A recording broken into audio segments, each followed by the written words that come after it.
Hello guys, welcome to my channel The Real Start. I am Kusuma.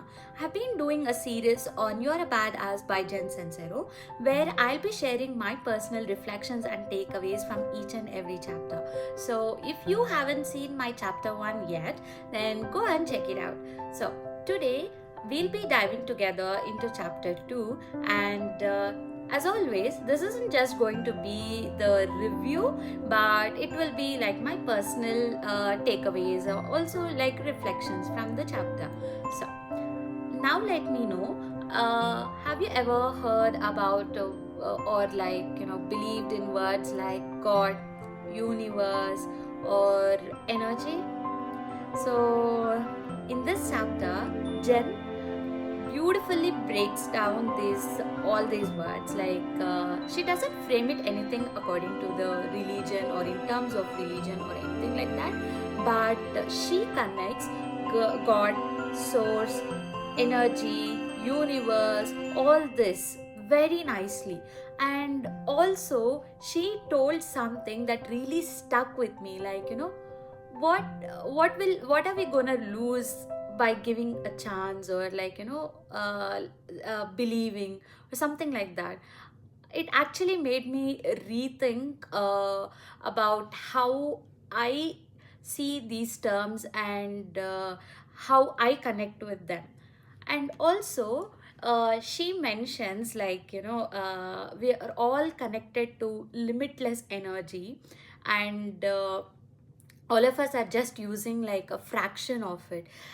It felt like, if a person, like there's like huge potential in every person and it is sitting inside and waiting to be tapped. So it is so powerful, right? That is what I felt as well. So what's wrong in believing or giving a chance if that is going to make us feel positive or think positive or live confidently, right? That is what I felt. And also there's one particular thing that is my favorite from this chapter, and I'm going to read this out directly from the book for you now. So it is, if you get very clear on what you truly want rather than what you think you should want, believe that it's available to you regardless of your present circumstances.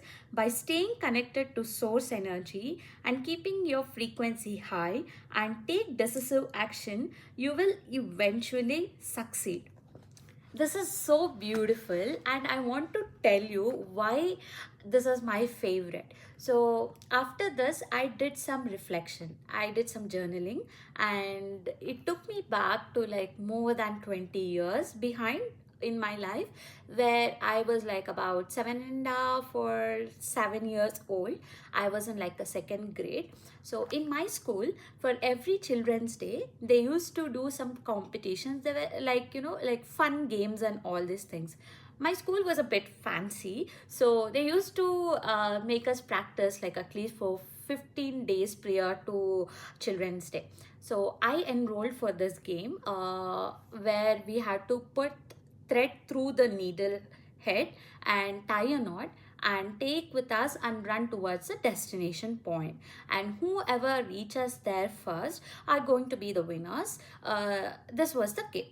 So all the 15 days, my day practices during all the 15 days, I used to be the last person to reach the destination line. Like not even the second last, the dead last person. But one thing that actually happened was that I had this habit of living in fantasy world or visualizing, imagination, not exactly like visualization or something like that, but imagining. So since I had no many friends to play with, or like my parents used to be very busy, so I used to spend a lot of time by myself. So I used to do all of these kind of things. So that's when once like all these days I was just imagining, like I'll win the game and I'll take the prize, some bag or something, like a school bag or something, and then I'll come back home and I'll keep that behind my back and surprise my mom saying that I won the game and all these kind of things. So on the day of the competition, to everyone's surprise and to my surprise, I was the first person to put the thread through the needle head and take it to the destination point and winning the first prize. And one more thing that surprised me is that whatever I imagined, the school bag, that was the prize. And swear to God, I didn't know that was going to be the prize that they would be giving everyone, like whoever wins or something like that. But that happened to me. So I did not know at that age. I didn't know about this manifestations or visualizations or anything at all. But I did that, and that actually worked for me. That actually surprised me. See, when I was reading this, that is what came into my head.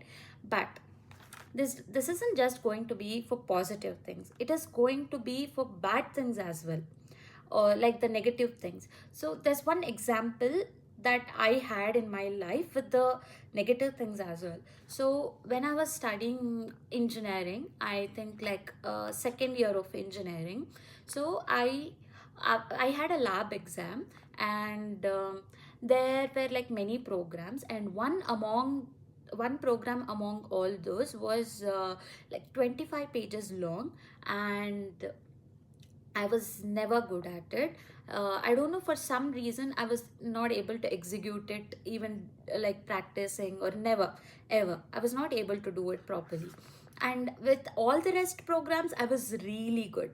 But with this program, I was very bad. It's like terrible.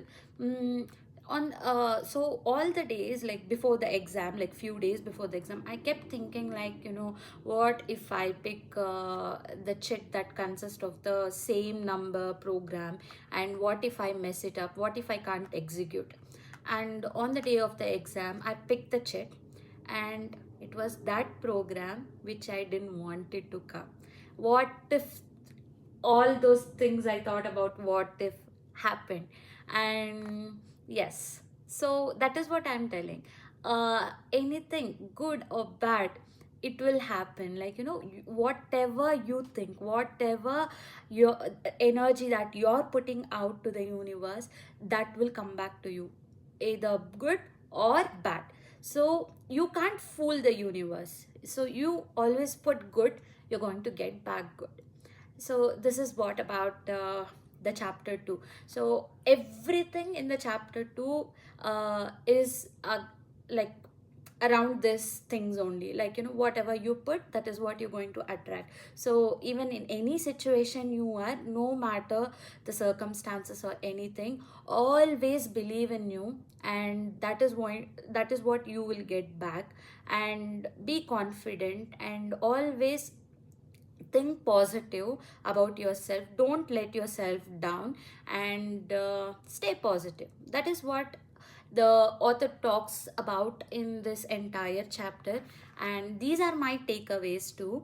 That we should always be confident and always put good energy out, so that's what we will attract. That is my takeaway from the chapter 2. So if you are also in healing and self growth journey, then go ahead, purchase this book or read this book. This is an amazing book.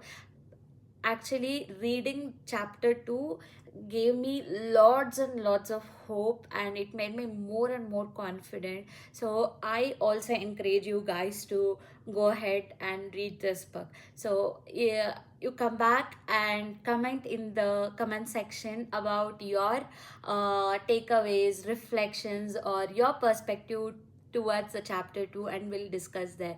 Meanwhile, go like, comment, share, and subscribe to my channel, and all of these things will actually give me lots and lots of push to do more and more videos.